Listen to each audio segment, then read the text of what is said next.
급한 일이 있어서 문자 오는 걸 좀 봐야 돼. 급한 일이 있어서. 156쪽 정조. 18세기 조선조 중흥의 군주들, 그 중에 하나인 정조. 거길 보면 첫째, 탕탕평평하는 탕평정치하는 게 있는데, 영조가 추구하는 탕평정치란 시시비비가 올바르지 못하면서 시비비가 분명치 않다 해서 불분명한다고. 이걸 걸어 완만한 논의의 탕평이다 해서 완만한 논의에서 완론탕평 이런다고 그랬어. 이에 반해서 정조는 문무에 달통한 인물이기 때문에 옳고 그름, 말싸움하는 걸 좋아해. 그래서 시시비비를 정확하게 가리자. 성리학적으로도 대성한 뛰어난 학자에 해당하는 인물이기 때문에 말발에 자신이 있더라 하는 얘기야. 그래서 기준선의 논의에 각한해서 기준선의 논의에 각한해서 줄론이래. 줄론탕평 하는 걸 주장하네.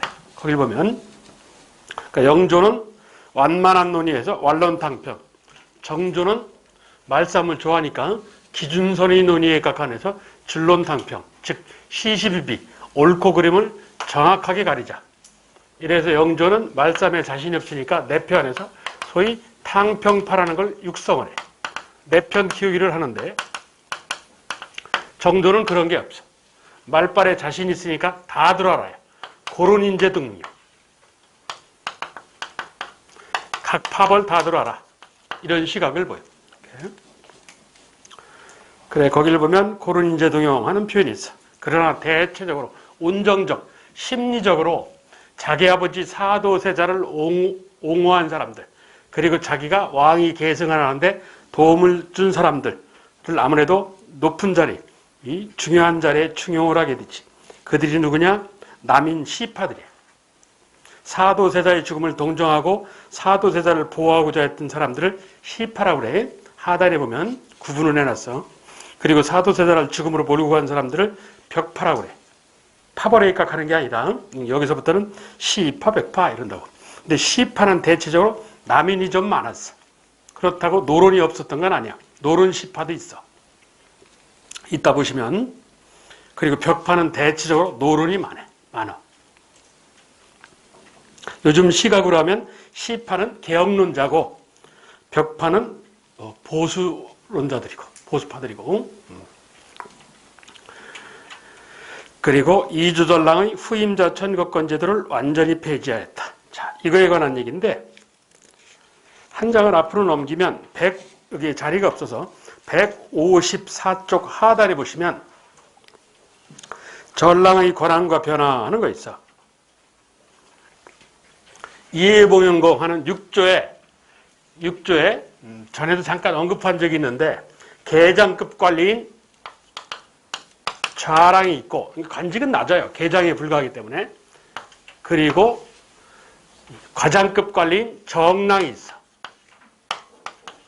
여기도 2명, 도합 4명인데 얘네들 합쳐서 전랑이라고 그래. 전랑이라는 자리가 있는 게 아니고 정랑과 좌랑을 합쳐서 전랑 이러는데, 그러니까 6조에 다 그럼 전랑이 있느냐? 그건 아니야. 그건 아니고 오늘날 행자부에 해당하는 이, 재경부에 해당하는 호, 교육과학부에 해당하는 예, 이 중에 2부에만 이 전랑이라는 표현이 있어요. 그래서 2조 전랑 이런다고. 그리고 호조나 예조도 정랑과 자랑은 있어요.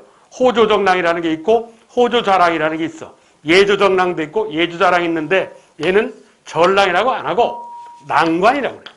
얘네들은. 그리고 무신 쪽, 국방부에 해당하는 병, 법무부에 해당하는 형, 건설부에 해당하는 공.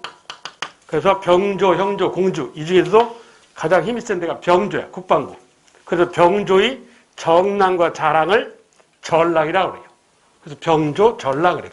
그러니까 이조하고 정조만 전랑이 있는 거야.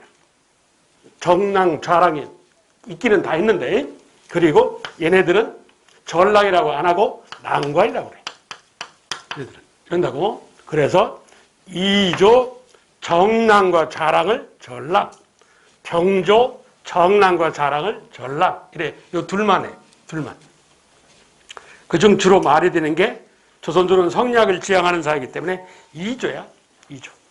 이조 정랑과 좌랑. 그래서 붕당이 발생하고 심의겸 김효원 이러면서 그러면서 한번 설명한 적이 있어. 자, 그 전랑이라는 건데 정랑과 좌랑을 합쳐서 얘들은 계장급, 과장급, 관직은 낮은데 하는 일은 막강해. 장관을 능가할 정도야. 그래서 장관이 함부로 대하지를 못할 정도의 인물이야. 어느 정도 막강한 권한을 갖고 있느냐? 거기를 보시면 첫째, 자기 후임자 천거권이 있어요. 후임자 천거권이 있다는 것은 거부권도 있다는 얘기야. 이걸 자대권이라고 부르는데, 그리고 사안부 사관을 홍문관하는 삼사관리 선발권이 있어. 이걸 통청권이라고 불러요. 그리고 관직에 들어오지 않은 똑똑한 인재들 제하인사 추천권이 있고, 이런 것들을 갖고 있는 것이 전랑이에요. 정랑과 좌랑인데, 그중 끝에는 제하인사 추천권, 이거면 별 필요 없고, 이거는 곧바로 나왔다 곧바로 폐지되니까 별 의미가 없고, 두 번째는 삼사관리 선발권. 이 제도가 후임자 천거권 제도, 삼사관리 선발권 제도가 시작한 게 중종이야. 16세기 초반. 중종 때 시작하여서 이 삼사관리 선발권 제도는 영조가 폐지를 해. 1741년 경국대전을 잇는다는 속대전을 편찬할 때. 삼사관리 선발권 제도는 영조 때 완전하게 폐지가 돼요. 그런데 문제는 후임자 천거권 제도야. 천대법이라는 거. 중종 때 만들어져서 이게 폐지되기는 어느 때 폐지됐냐? 40년 이상 권력을 잡은 똑똑한 숙종이라는 사람이 폐지를 해요. 그랬는데 그 뒤에 약점을 갖고 있는 영조가 등장하잖아. 영조는 엄마가 천민이라고 했잖아. 그걸 이용하는 거예요. 노론 애들이. 그래서 오래된 전통이다. 그래서 다시 부활을 시켜. 노론들이. 영조는 50년 이상 장기 집권을 했단 말이야. 영도가 완전히 권력을 잡고 난 뒤에 폐지. 그러니까 영조 때 또 폐지가 되는 거야. 그랬는데 다시 정조라는 어린 손자, 이 손자가 왕을 해. 그러니까 어린애가 왕을 하니까 아름다운 전통이다. 또 부활을 해. 완전히 오뚜기야 얘가. 그랬다가 정조가 다시 폐지를 시켜. 그래서 이 후임자 천거권 제도는 3번에 걸쳐서 폐지가 돼요. 숙종, 영조, 정조. 그래서 완전 폐지는 정조. 그러는 거예요. 정도를 갖고 기억을 하십시오. 정조를 가지고. 자, 다시 정도로 돌아가서 이조전랑 후임자 천거권 완전 폐지. 그래서 완전 폐지라는 표현을 그래서 쓴 거예요. 그러면서 이 정조라는 사람은 사람이 한 가지 업중에서 일을 하다 보면 대체적으로 나도 내가 경험을 해보니까 5년에서 7년 정도 되면 그 분야 일이 몸에 익어요. 머릿속에도 있지만 몸에도 익어. 그럼 그때부터 어떻게 하냐? 인간이라는 건 나태에 빠져. 그래서 5년에서 7년 정도 되면 대체적으로 그렇더라고. 어떤 업종이든지 간에. 사람 자체가 그런 것 같아. 그래서 정조도 그런 논리를 아는지 관직에 들어온 지 5년 7년 정도 되는 35살 미만의 하급 관리들을 청와대 안에, 즉 왕궁 안에 규장각이라는 학문연구소가 있었어. 궁궐 안에 있었어요. 지금부터 따지면 청와대 안에 있었다고. 청와대 안에 있는 규장각에다가 입학을 시켜서 1년 연수교육을 통해서 재교육을 시켜요. 이 규장각 학사들이 가르치는 거야. 그래서 시험을 봐갖고 일정 점수 미만이면 소위 관울학을 하면 관직에서 내쫓아버렸어. 그리고 이걸 초심으로 돌아가라 해서 초계문신제를 관리 재교육제도예요. 명분은 관리 질을 향상시켰다. 근데 이게 노론계열 반대파 처벌용으로 많이 악용을 했어.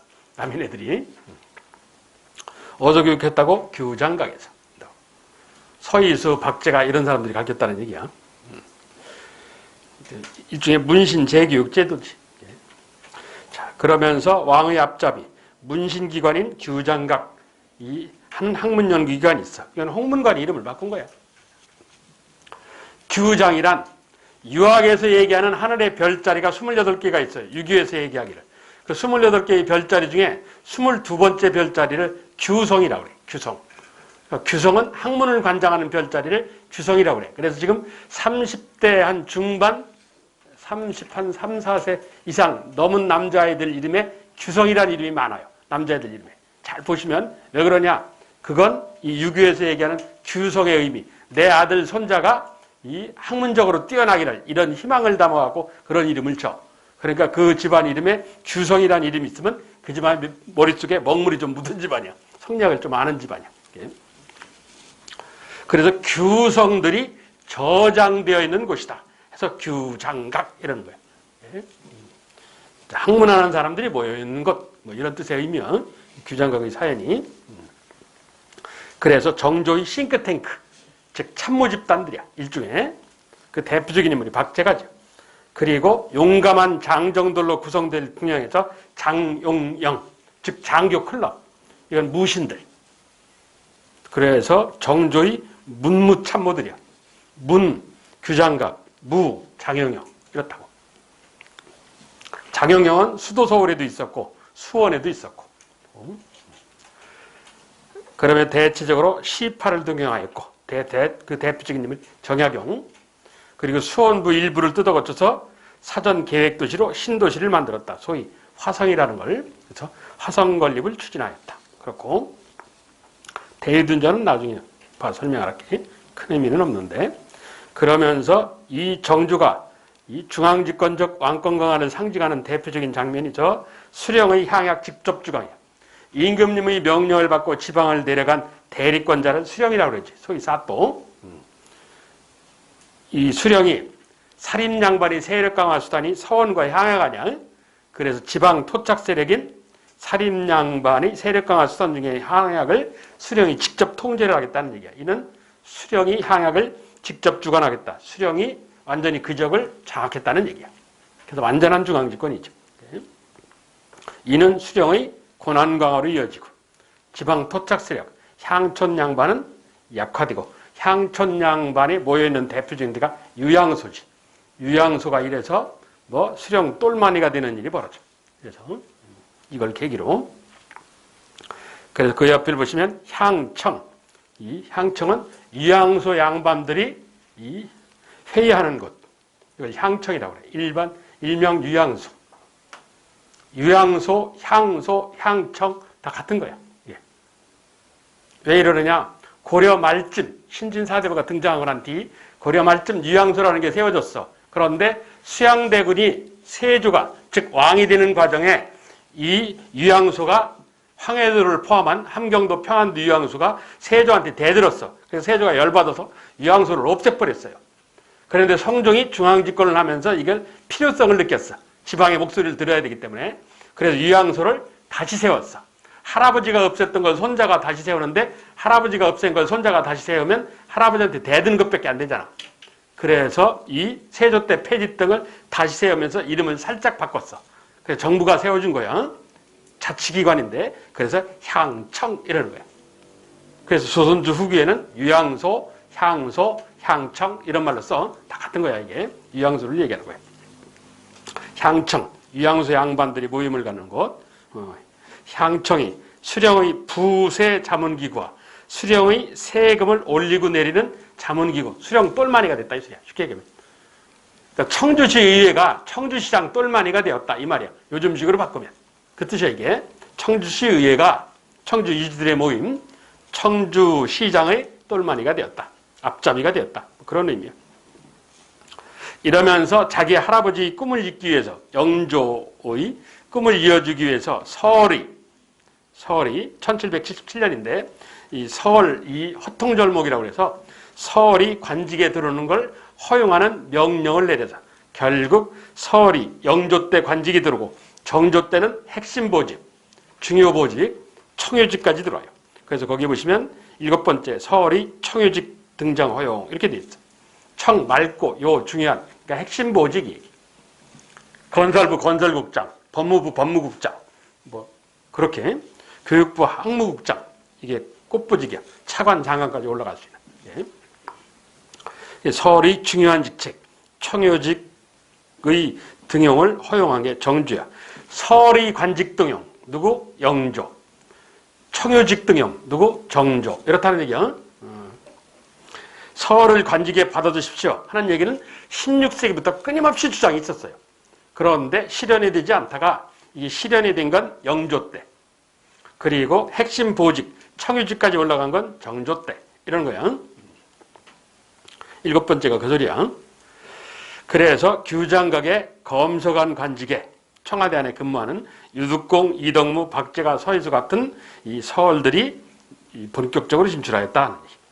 그리고 뇌규장각, 강화도에다가 뇌규장각을 설치하기도 하였고, 그리고 통치제도의 완성을 따는 법전을 손을 봐.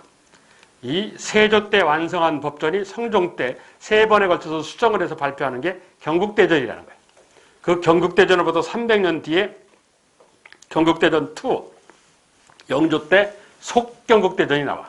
이걸 줄여서 속대전이라고 그래요. 그러니까 영조 때는 법전이 2개예요. 경국대전과 구법, 그리고 속경국대전하는 신법, 이런다고. 이 2개가 부닥치니까 정조가 하나로 통합을 시켜버리는 거예요. 그래서 경국대전 통합편을 만들었어. 이걸 말을 줄여서 대전 통편 이런다고. 경국대전 통합편 이 소리야. 2개를 하나로 합쳐버렸어. 정조가. 그게 대전 통편의 얘기야. 법전을 펼쳐놨다는 것은 체제를 확립하고 체제를 정비했다는 의미가 있어요. 예? 어떤 사회든지. 여기까지가 중앙집권에 관한 얘기, 즉 정치사에 관한 얘기야. 그리고 9번째 재언. 재언은 저수지를 얘기해. 저수지. 한자로 재언이라는 뜻은 저수지 담당 관리를 재언사라고 그래. 재언에 관한 명령문 절목. 그래. 백성과 관련된 저수지 관한 명령도 있었다. 백성을 생각하는 거지. 그리고 상공업자를 생각해서 관상사상 자유경쟁체제인 공통으로 통하게 하였다. 통공정책. 1791년 신해년에 했다고 그래서 신해통공이라는데 이건 나중에 경제편에서 다시 얘기를 할게. 그리고 경기도 즉 수원 화성의 저수지. 그중 내가 밑줄 쳐놓은 서호, 충만제라고 부르는 건데 기차를 타고 서울을 가다 보면 이 수원을 지나가요. 수원역에서 오른쪽 차창을 쳐다보면 어떤 기차든지 수원은 닿으니까 오른쪽 차창을 쳐다보면 저수지가 하나 보여. 오른쪽을 보시면 그게 인위적으로 판 인공저수지야. 그게 수원 서울하는 저수지야. 정조 때 판다. 정조 때. 그게 이 세계문화유산으로 얼마 전에 지정이 됐어. 앞에 66페이지니까 거기 보면 해놨어. 자, 그리고 이 문체반정 사건. 이게 무슨 소리냐? 문장체를 반정, 바르게 뒤집는다. 문체반정이란 문장체를 바르게 뒤집는다. 박지원류의 글을 폐관소품, 즉 잡스러운 걸, 지저분한 걸, 쓰레기 소리지. 폐관소품이라 하여서 무슨 소리냐? 박지원이가 우리는 나는 학교에 간다 이렇게 말을 하고 쓰기도 나는 학교에 간다 이렇게 써요. 그렇지? 중국어는 안 그래. 나는 학교에 간다 이렇게 말을 하고 나는 간다 학교에 이렇게 써요. 쓰기를. 그러니까 언문일치가 안 되는 거예요. 그래서 이 영어하고 문법 체계가 중국어하고 같아요. 그래서 한중일 삼국 중에서 가장 빨리 영어를 배울 수 있는 애들이 중국 애들이에요. 발음 법칙도 이 영어하고 거의 흡사하고 문법 체계도 흡사해. 그러니까 우리하고는 상당히 좀 달라요. 이게. 그리고 일본 애들이 가장 늦고 발음 자체가 어려워서. 그러니까 박지원이는 뭐라고 그러냐? 입으로 뱉는 대로 글을 쓰자 이러는 거야. 입으로 언문일치하자는 얘기야. 입으로 뱉는 대로 글을 쓰자. 나는 학교에 간다. 그렇게 말을 했으면 나는 학교에 간다. 이렇게 쓰자는 얘기야. 이게 박지원류의 글쓰기야. 그걸 이 정조라는 사람이 잡스런 쓰레기 글이다. 이러는 거야. 왜 전통을 무시하느냐. 이건 사실 박지원의 글쓰기에 대해서 못마땅하게 생각한 건 아니고 이런 일을 허용하면, 이런 원칙을 허용하면 이 다음에는 뭐가 들어온다고 판단했냐? 서양 종교인 천주교가 들어온다고 본 거야. 당시 천주교가 퍼지고 있던 상황이거든. 그러니까 천주교까지 쉽게 서양 사상까지 넘어온다 이거야. 그럼 안 되니까 사전에 차단하자는 게 정조의 생각이에요. 그게. 그래서 정조가 미리 막자는 얘기야. 이런 기존 전통을 유지하기 위해서. 그래서 박지원을 이 감옥에 가둬요. 그러니까 박지원한테 반성문을 쓰라고 그래. 그래서 박지원은 풀어줘. 짝을 치는 고수들이야. 사전에 얘기가 됐어. 이게 부활을 통해서. 그러면서 이 권력층 노론 집안을 다 뒤져갖고 이 박지원류의 글이 나오면 나는 학교에 간다. 이런 글쓰기법이 나오면 전부 다 잡아들이는 거야. 물론 걔네들은 안 풀어줘. 반대파 치기 위한 수단으로 좀 이용을 했어. 이게 문장체를 뜯어고친다 해서 문체반정 사건 이런다고 그렇게 불러. 정치적인 의도에서 했어. 이러면서 박지원한테는 살짝 협박을 해서 넌마 이게 최고 권력자 집안이에요. 반남박씨라고 권력자 집안인데 얘는 관직에 들어가는 걸 싫어해. 그래서 과거도 보지도 않은 사람인데 이게 부모가 끊임없이 요구를 해도 그래서 이 똑똑하다는 박지원이가 똑똑하다는 사실을 안고 임금이 협박을 해. 임금이 협박을 해서 관직에 들어가면 풀어줄게 해서 얘가 면천군수, 이 충청도 당진 면천군수를 해요. 박지원이가. 자, 그런 사연이 좀 있어. 자, 그리고 중국 문화 수용하는 거야. 문물정비 사업이지. 고금 도서 집성하는 중국의 백과사전. 이게 2만 권으로 되어 있는 책이야. 그 중에 책을 수입하기 시작하는데 1만 편까지 수입을 했어. 한 종류야, 한 종류. 한 종류의 책인데 1편에서 1만 편까지 있는 거예요. 그러니까 이 정주가 열받은 거예요. 수입하다 보니까 1편부터 수입하기 시작하는데 이게 1000편, 5000편, 10,000편까지 가네? 그 10,000편까지 가는 책이 어딨어? 그랬는데 여기서 끝난 게 아니야. 얘가 최종 2만 편까지 가요. A씨아들이 1만 편까지 수입하고 포기를 했어요. 그래서 청와대 안에 규장각 이 옆에다가 열고각이라는 건물을 줘갖고 그 1만 권의 책을 보관을 했어요. 현재 서울대학교 규장각이 갖고 있어요. 이 책을. 대만박물관에 가면 대만의 그 국립박물관에 가면 1편부터 2만 편까지 다 있어요. 고금도서 집정이라는 백과사전이 중국에서 수입한 이 백과사전이에요. 예. 그리고 여기 충주로 유명한 무예도부 통지, 고구려의 전통문예 12기, 그리고 사도세자가 만든 무예 8기, 그리고 마상무예, 말 타고 이 칼 쏘고 활 쏘고 하는 거, 그걸 마상무예라고 그래. 마상무예 정조가 만든 4기, 도합 24기. 그게 무예도부통지라는 책이야. 그게 정조 때 편찬된. 충주가 저 무예도부통지, 전통무예로 유명해지는 거지. 그리고 외교서인 동문희고, 그리고 형법, 형률서인 추관지, 그리고 재정서인 탁지지. 기억을 하셔야 돼. 방법이 없어. 영주가 아니고 정조에게 정조 때 편찬된 외교서 동문희고, 그리고 형법서적 추관지. 추관지 얘기는 내가 몇 번 언급을 할 텐데, 그리고 재정서인 탁지지. 재정부를 탁집으라고 그래. 나중에 가보개혁 때 가보면. 그리고 정주가 4살에서 죽는 날까지 일기를 써요.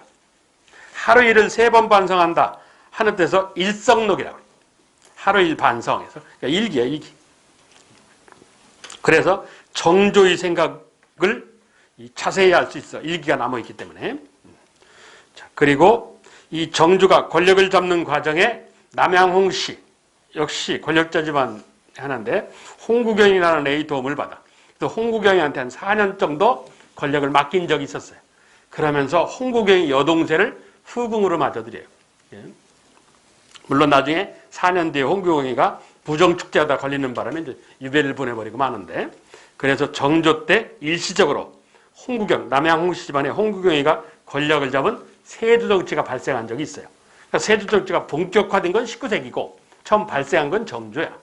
예. 자, 이런 정조의 정치요. 그래서 이 영조정치, 정조정치는 첫째 왕권 강화책, 두 번째 민생안정책, 세 번째 문물정비, 이런 식으로 구분할 수 있다고 그랬어. 영조, 정조정치는 다 알아야 돼. 이런 영정조 정치의 한계, 양반 중심의 신분제를 유지한다는 전제조건 하에서의 개혁이다. 봉건적인 사회를 벗어난 건 아니다. 이걸 다른 말로 하면 체제 내의 개혁에 불과했다. 개혁의 한계가 저거예요. 체제를 유지한다는 전제조건이야. 체제 내의 개혁에 불과했다. 영조, 정조 정치가. 밑에는 정조와 관련된 두 그림이요. 어머니 이를 모시고 해경궁 홍씨, 자기 엄마하고 아버지하고 동갑이야. 아버지가 일찍 죽었어. 그래서 남편이 죽었기 때문에 회갑잔치를 못해요. 그래서 죽은 사람 회갑을 사갑이라고 그러는데, 그래서 남편의 육릉이라고 해서 남편의 무덤 있는 수원까지 갔다 와요. 갔다 돌아오는 길에 이 멀미가 나갖고 경기도 시흥 지역에서 가마가 잠깐 멈췄어.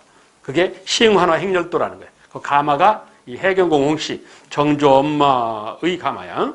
그리고 오른쪽은 그러고 지나왔는데 오늘날 노량진 쪽에 이 전날 비가 많이 오는 바람에 물이 불어갖고 저 한강을 건너가기가 어려워. 그러니까 정약용이가 머리가 써서 인근에 있는 나랏배 600척을 끌어다가 나무를 채고 뭐 돌을 넣고 해서 균형을 맞춰갖고 배 위 가마 행렬을 이동을 시켰어요.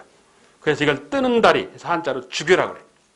이 전쟁이 벌어지면 군인 중에 공병부대라는 데가 있어.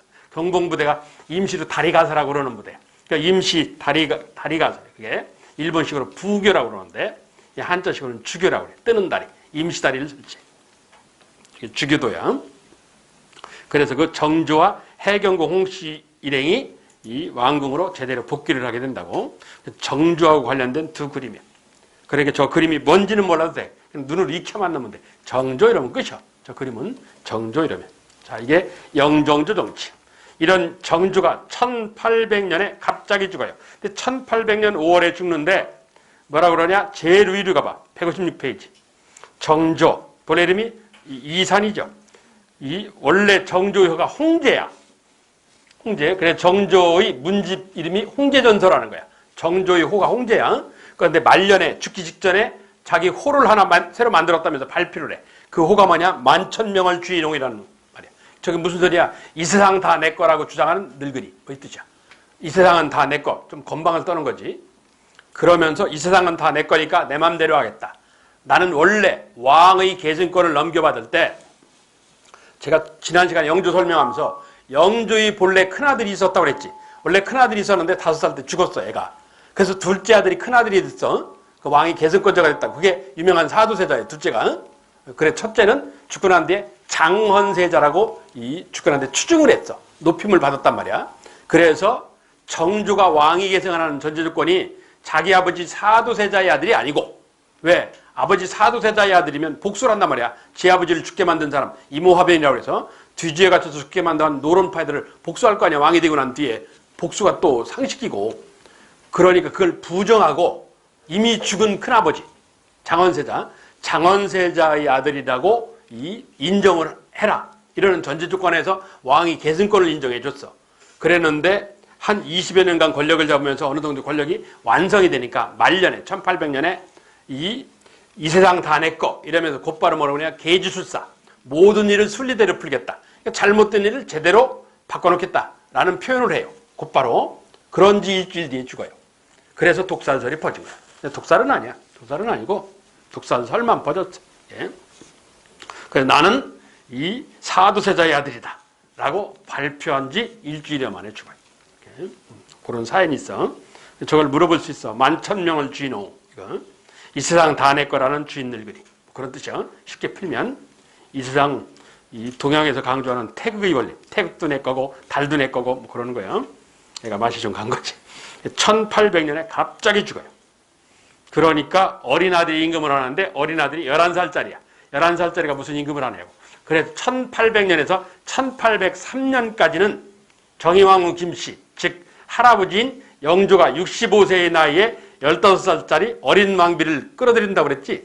그 여자가 한 3년간 수렴청정을 해요. 노론 집안 여자예요. 안동 김씨 집안 여자예요. 1800년에서 1803년까지 그 사이에 뭐가 있었냐? 이게 노론 벽파 집안 여자야. 시파는 대체적으로 남인이 많은 시파는 천주교 탄압을 안 했어요. 그런데 벽파는 천주교 탄압을 해. 그래서 1801년에 정약용 집안이 품비박사에 나는 유명한 신유박해라는 천주교 박해가 나와요. 이래서 1800년에서 1803년경까지 안동 김씨를 등에 업은 이 정조의 부인이 영린이라는 영화, 그게 거기 배경이 되는 거야. 정의왕후 김씨가. 자, 그러면서 1803년에 죽자, 이 어린 이 정조의 아들이 순조라는 애가 본격적으로 정치를 하는데 그렇다고 뭐 14살짜리가 무슨 정치하겠냐고. 그의 장인이 안동 김씨 집안의 김조술이라는 사람이야. 이 사람은 노론인데 시파예요. 사도세자에 대해서 동정적 시각이 있어요. 그래서 이미 아버지 정조가 살아있을 때 약혼을 했어. 순조가. 아버지 명령으로. 예. 근데 아버지가 갑자기 죽는 바람에 약속을 이행해야 되니까 결혼을 하게 된 거야. 그래 자기 장인이 안동 김씨 집안의 노론 시파인 김조순이라는 사람이야.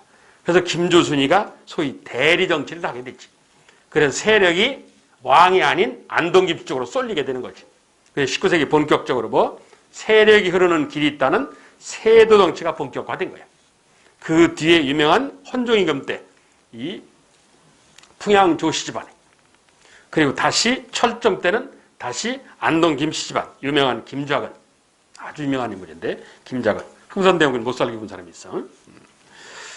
그래서 거기 세 임금 19세기 전반에 순조, 헌종, 철종, 그 뒤는 흥선대원군과 고종인데 19세기 전반 50여 년간 이 세력이 특정 집안 쪽으로 흐른다 해서 세도, 다섯 내지 여섯 집안, 딱 한 집안이 권력을 잡은 게 아니라 권력의 주축은 안동김씨나 풍양조씨지만 주로 안동김씨야. 그래서 이 안동김씨란 말은 사실 정확한 말은 아니에요. 원래는 안동김씨가 아니고 본뿌리가 안동, 17세기 안동에서 나왔는데 얘는 서울시 중구 장동이라는 동네에 주로 살았어. 그래서 정확한 표현은 장동김씨라고 해야 정확한 표현이야. 원래는 서울시 장동김씨 이래야 정확한 표현인데 원뿌리가 경상도 안동이기 때문에 안동김씨 이러는 것뿐이지 원래는 얘네들은 역사학계는 장동김씨라고 불러요. 서울시 장동 출신이라고 해서. 자, 그 밑에 이 19세기 세조정치에서 알아야 할 것은 딱 단 세 가지야. 거기 밑줄 쳐놓은 첫째, 2번 세조정치하는 거 보면 비변사 중심의 정치 운영이야. 첫째, 비변사 중심의 정치 운영. 의정부는 별 볼 일 없고 비변사가 권력의 핵심으로 떠오르는 거예요. 국정 최고 권력 기관이 된 거예요. 첫째가 비변사 중심. 두 번째, 거기 정치는 2품 이상 관리가 3품 이하 관리는 행정실무만 이렇게 돼 있지. 정치는 뭐가 2품까지만 1, 2품만 정치에 참여하는 거야. 나머지는 신분은군요. 그러니까 특정 집안 애들이 1, 2품을 다 차지한 거지. 자, 이러면 세 번째, 국가 운영이 효과가 떨어져. 즉 효율성 저하야. 국정 운영이 효율성이 떨어진다. 왜? 선발된 특정 인물들이 아니고 특정 집안이기 때문이잖아. 그러니까 객관성이 떨어지지. 그래서 효율성이 떨어지는 관계로 뭐가 일어나느냐? 농민이 벌떼같이 들고 일어나는 것, 농민 봉기가 일어나게 돼요. 자, 이렇게 세 정치는 세 가지야. 첫째, 비변사 중심의 정치. 정치는 뭐? 2품까지만. 세 번째, 이는 국가의 효율성이 떨어지는 관계로 뭐로 이어진다고? 농민 봉기로 이어진다. 농민이 벌봉자, 벌떼같이 들고 일어난다. 그 첫째, 순조 때 홍경래의 난, 한 4달을 가는데, 자, 홍경래의 난 몇 달가? 순조, 1811년. 연도는 필요 없고, 순조. 그리고 철종 때, 1862년인데, 그 1862년이 임술년이야. 그래서 거기 임술농민봉기 이렇게 돼 있지. 그 밑에가 진주봉기, 진주, 경상도 진주. 1862년 1월달. 1862년 1월 초에 경상도에 가다 보면 단성이라는 데가 있어요. 진주를 못 미쳐서. 이쪽, 여기서 내려가면, 이쪽 서울 쪽에서 이 경상남도 쪽으로 내려가다 보면 단성이라는 조그만 데가 있어. 내가 재작년인가 작년인가 같은 최근에 갔다 왔는데 그 단성이라는 데서 이 기록에는 52km라고 그러는데 요즘은 도로가 하나 있어갖고 52km가 아니라 15km야. 직선 도로로. 15km. 그러니까 한 10몇 분이면 가요. 한 차로는 한 15분, 20분이면 갈 수 있는 거리인데 옛날은 그게 산 넘고 물 건너고 이래서 52km 정도 됐는데 거기 단성에서 몰락양반이 주도해서 지방양관 수탈에 대한 항의 농민이 벌떼같이 들고 일어나는 사태가 벌었어. 이걸 단성봉기라고 그러는데 이게 인근의 가장 큰 도시인 경상남도 진주로 소문이 나. 진주에서 몰락양반 유계치라는 사람이 중심이 돼서 진주병사 백낙신의 수탈에 대한 항거 농민봉기가 일어나. 이걸 진주농민봉기라고 해. 이것도 3개월 만에 진압을 당해. 이것도. 그런데 이 진주농민봉기가 전국으로 소문이 퍼지는 거지. 큰 도시에서 일어나기 때문에. 이게 전국 77군데에서 농민봉기로 이어져. 이 77군데의 농민봉기를 다 싸잡아서 1862년 임술년에 있었다고 해서 임술농민봉기라고 불러요. 가장 유명한 건 진주농민봉기. 두 번째 유명한 건 여러분은 잘 모르지만 여기 문의봉기. 대청댐 수물지구. 문의면이라고 있잖아. 지금 문의봉기가 두 번째 유명해. 그 다음 뭐 계령봉기 뭐 전국적으로나 저 함경도 함흥에서부터 제주까지 전국 77군데에서 1862년부터 64년경까지 이런 시대적 배경을 안고 흥선대원군이 권력을 잡아요. 흥선대원군이 1863년 12월에 권력을 잡거든. 이 임술농민봉기가 62년부터 64년경까지 70여 차례 있었어요. 한참 지방에서 농민봉기가 있었을 때 흥선대원군이 권력을 잡는 거예요. 그 흥선군이 백성이 들고 일어나는 사태가 벌어지니까 백성을 위한 개혁 정치를 시작을 하는 거야. 이게. 그래서 일반적으로 왕은 뭐라고 했어? 왕권 강화 다음에 시간 있고 마음이 있으면 민생 안정한다고 그랬지. 흥선된 건 안 그래. 왜? 백성이 전국에서 들고 일어나니까 민생 안정이 먼저. 민생 안정을 하고 그 다음에 왕권 강화, 경북공 중건 이렇게 가는 거야. 예? 문물정비까지는 못 갔고. 예? 그래서 고종은 성군 소리를 못 들어. 영종조는 성군 소리를 듣는데. 자, 그게 19세기 정치야. 19세기. 비변사, 정치는 이품까지만 국정운영의 효율성이 떨어지는 관계로 뭐로 이어진다고? 농민 봉기로. 19세기 썩은 정치가 등장해. 그래서 그 바로 밑에 보면 정약용이 19세기 초반에 목민심서에서 당시 현실, 세조 정치를 비판하는 글이야. 늙은 아전이 얘기하기를 정부 고위 관리들이 어떻게 하면 돈 빼먹을까? 뭐 이건 그 얘기야, 이게. 자, 그게 19세기 정치 얘기야. 그리고 한 장을 넘겨서 158쪽. 조선 외교사의 장면. 외교사. 잠깐 쉬었다가 그 외교사 학기. 그게 정치사 제일 끝장면이에요. 외교사가. 잠깐 쉬었다 합시다.